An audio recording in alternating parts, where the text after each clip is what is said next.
এক সকালে জগন্নাথ তার ভাই বলরাম আর বোন সুভদ্রাকে ডেকে বলল, চলো সমুদ্রের ধারে ঘুরতে যাই।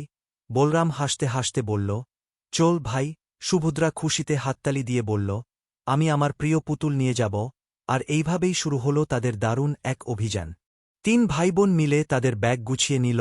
জগন্নাথ হাসি মুখে, বলরাম তার ঢোল নিয়ে, আর সুভদ্রা তার পুতুল হাতে। তারা একসঙ্গে রওনা দিল, ভরপুর আনন্দ আর মজায় ভরা একদিনের জন্য। পথে গিয়ে দেখা হল একটি বানরের সঙ্গে। বানরটি বলল, আমাকে খাবার দাও, নিলে আমি তোমাদের যেতে দেব না।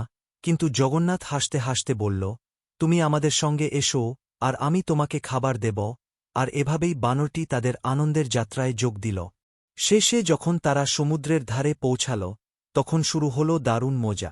জগন্নাথ গান গাইল, বলরাম তার ঢোল বাজাল, আর সুভদ্রা আনন্দে তালি দিল। বানরটি লাফালাফি করতে লাগল, আর পুরো সমুদ্র তীর ছিল নাচ আর হাসিতে ভরা। সন্ধ্যার সূর্যের আলোতে তারা সবাই বাড়ির পথে ফিরতে লাগল। আজকের দিনটা সত্যিই দারুণ ছিল, বলল জগন্নাথ। হ্যাঁ, এটা ছিল সেরা, বলল বলরাম আর সুভদ্রা। আর তারা সবাই একসাথে হাসতে হাসতে বাড়ি ফিরে গেল, জানিয়ে দিল এই অভিযান তারা কখনো ভুলবে না।